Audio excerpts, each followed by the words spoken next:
You know that feeling, right? That little knot in your stomach whenever you think about investing? Yeah, that's the fear of losing money.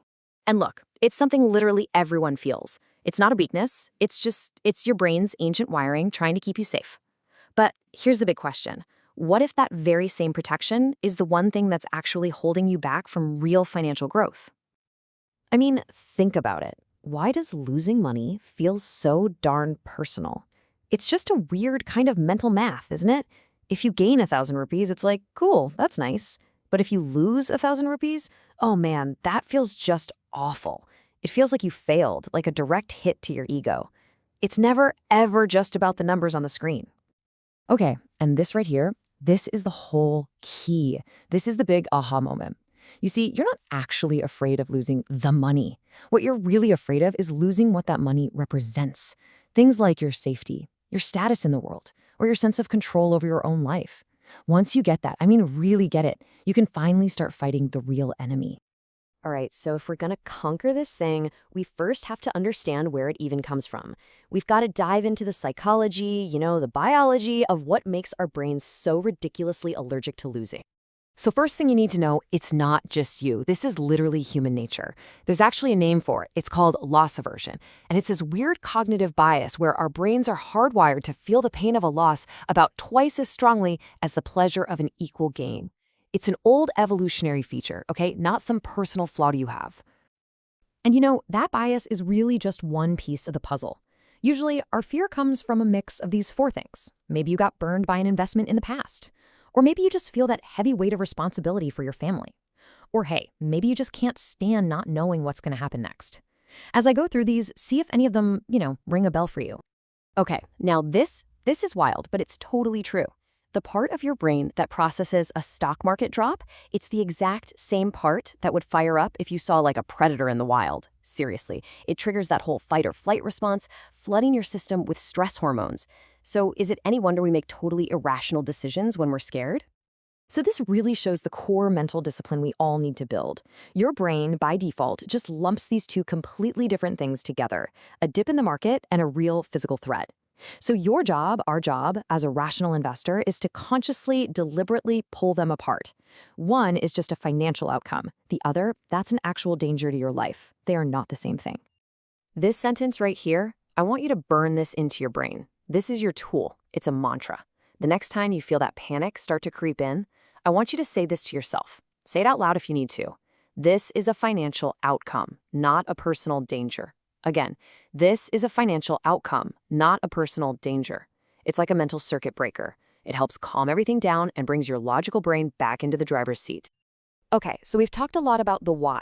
Now let's get into the how. We're going to talk about building a practical system. Think of it like a financial fortress that protects you from your own emotional reactions. It lets you make decisions from a place of strength, not a place of fear. Now this is a total game changer.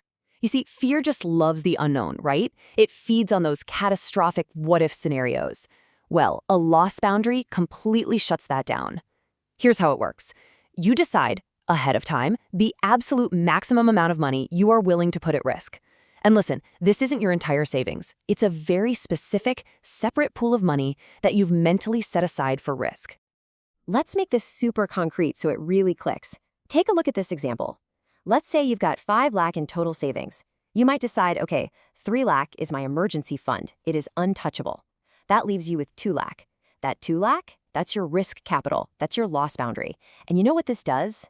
It lets your brain finally relax because it knows that even if you somehow lose every single rupee in that risk bucket, your core safety, your emergency fund, is perfectly fine.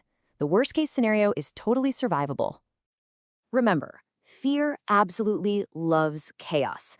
And the best antidote to chaos? It's rules. When you create your own personal investment checklist, simple things like I will always wait 48 hours before making a big decision, or I will not check my portfolio every single day, you transform an emotional, panicky choice into a simple, logical process. It stops being about how you feel in the moment and starts being about what your rules tell you to do. All right, this brings us to the final and maybe the most important shift in our mindset. This is all about moving your focus away from something you absolutely cannot control to the one thing you can. Here's the difference. The amateur, they're obsessed with the outcome. They're always asking, did I win or did I lose? And their whole self-worth gets tangled up in the answer. But the professional, they focus on the process. They ask different questions, like, did I follow my rules? Was my decision-making sound based on the info I had at the time? And if the process was good, then a loss isn't some huge disaster. It's just data. It's valuable feedback that helps you make your process even better for next time. And this is so, so important. I really need you to hear this. Your bank balance is not a measure of your intelligence. It's not a measure of how good of a person you are or your value as a human being. It's just a tool. That's all it is. And I promise you, every single successful investor you can think of has lost money. A lot of it. It's just part of the game. You are not your profit and loss statement. Look, you can't get over a fear just by avoiding it. You actually have to train your brain. Think of it like going to the gym and lifting weights. You'd start with a really light weight, right? Same thing here. Start with a tiny amount of money. I'm talking an amount you truly would not be upset about losing. Because the goal here isn't to make a profit.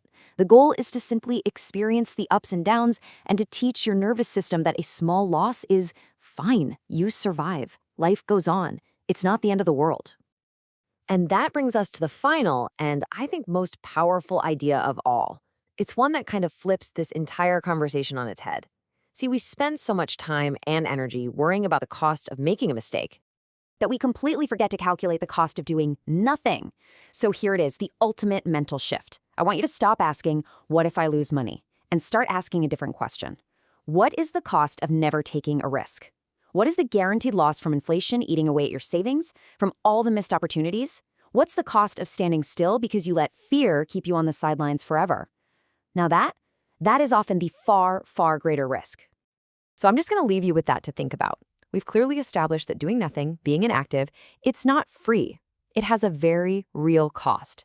So the question for you is this: what opportunities, what growth, what potential future is your fear of losing money costing you right now?